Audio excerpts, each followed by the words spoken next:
салом дӯстон, на танҳо дар Аврупо миёни топдастҳо бозиҳои футбол асту дар мусобиқаҳои сатҳи аввал марҳилаи ҳалкунанда ҷараён дорад. Дар он тарафи уқёнус ҳам миёни чемпионҳо рақобат сурат мегирад.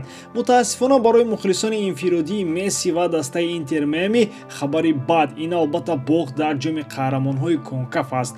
Ин ва дигар хабарҳои муҳим тавассути видеои имрӯза пешниҳод мешавад. Лайки қиматбоҳои худро гузоред, мо бошем сар мекунем.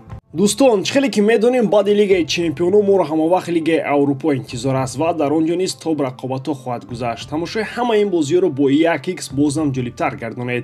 Дар он ҷо регистратсияи осон, пур кардани маблағ аз тамоми гӯшаву канори дунё, вале аз ҳам муҳим бонус то ҳаҷми $100 дар аввалин пардохт бо промокоди AMG 0777 ссилкаи бозӣ дар комментарияи ин видео.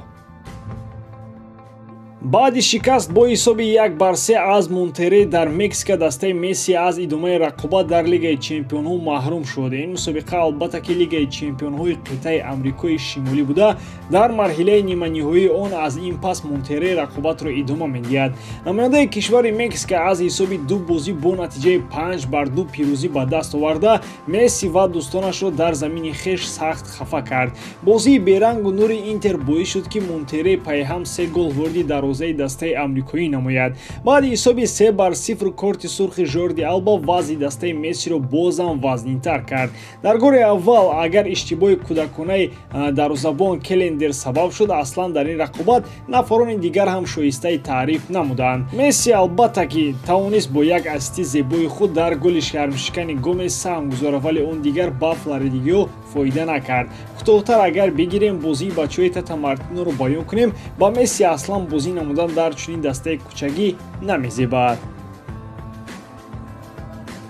дар бозори трансферӣ бошад, гапи асосӣ бояд байни Реалу Челси гузарад. Ба гуфти хабаррасонаҳо ин ду гранди аврупоӣ бозингар иваз карданиянд. Агар ин гапҳо дуруст бошанд, лондониҳо тайёранд ки дар ивази Тучуамени бозингаронаш Рис Джеймсро ҳам ба Мадрид гусел кунанд. Вале Тучуамени барои Челси он қадар сахт зарур шудааст ки бар замми Рис Джеймс боз мадридиҳо пул ҳам ба даст меоранд. Аз як ҷониб барои худи Тучуамени ҳам бо омадани Мбаппе вазъият дар тими шоҳона тангтар мешавад ва беҳтараш ки дар Лондон чун нафари ҳайати асосӣ ба майдон биёяд. Бозингари мунтахаби Фаронса Аурелиан Тучуамени аслан дар бозори трансферӣ 90 миллион нарх дорад, вале Рис Джеймс бошад 40 миллиони дигар арзиш аз ӯ камтар дорад. Додани пули иловагӣ баҳри бозингари фаронсавиам ба ҳамин хотир аст. Тучуамени ин мавсим 32 маротиба ба майдон омада 2 голу 1 партофти голӣ ба омор гирифтааст. Рис Джеймс бошад ҳамагӣ 9 бозӣ гузаронида танҳо 1 паси голӣ дораду халос. Хулас, ин иртиботи трансферӣ чӣ мешавад, тобистон бароямон маълум хоҳад буд.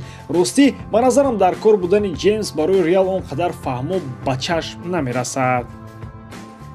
вале дар корӣ будани бозингари норвегӣ барои Лос Бланкос ба ҳақиқат наздик аст. Яке аз ситорагони асосии Арсенал Мартин Эдегор агар як замон дар Реал худро чун бозингари барқарор нигоҳ дошта натавонист, баъди солиёни зиёд метавонад барояшон одами даркорӣ бошад. Аслан Реал ҳамловари марказӣ надорад, зеро баъди рафтани Бензима будану набудани Хоселу ҳардуяш як маънӣ дорад. Агар атрофи бозгашти эҳтимолӣ Эдегор ба Мадрид ҳарф занем, тибқи гуфтаҳои хабаррасон Акрам Конур нисбати Мартин ҳам чунин Бавария ва ПСЖ таваҷҷӯҳ доранд. Худи Эдегор бошад мавсими ҷорӣ 10 голу 7 паси голӣ дар 39 бозии мавсими ҷорӣ дорад. Метавон гуфт ки оморҳои зарурӣ ва таҷрибаи даркории Эдегор ӯро то ҳадди Реал ҳам расон, вале мушкил аст гуфтан ки ӯ дигарбора дар Мадрид мавқеъ пайдо карда метавонад ё ин ки на. Агар шавад ӯ ба мисоли ҳамловари Йович монанд табдил биёбад, пас дар чунин ҳолатҳо аз Арсенал дида ҷои беҳтаре барояш вуҷуд надорад. аммо бар замми ҳамаи ин хабар овозҳо рафтани Рамос ба Амрико наздиктар ба ҳақиқат аст. Аз рӯи овозҳои саҳифаи хабарии Мейнс Трансфер, Серхио Рамос метавонад дигарбора ҳамдастаи Месси шавад. Яъне ба гуфти дигар Рамос тобистон ба Интер Майами рафтанист, вале ҳамзамон хабар дода мешавад ки нисбати Рамос ҳамчунин Лос Анҷелес Гэлакси диққат кардааст. Бо вуҷуди ҳолати на он қадар хуби Севилья дар мавсими ҷорӣ, Рамос ҳам метавонад тобистон аз Андалусия роҳи гурез пеш бигирад.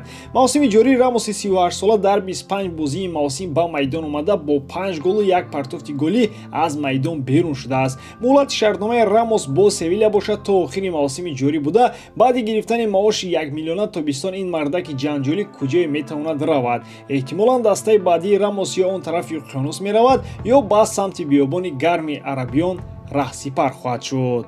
ба ҳамин тамом боварӣ дорам ки эҷодкории ман ба шумо писанд меояд. Лайк, комментария ва дар канал обуна шуданро аз ёд набароред. Бо шумо мисли ҳар вақта Муҳаммад Гаиров. Хай бародарон, дар паноҳи Аллоҳ.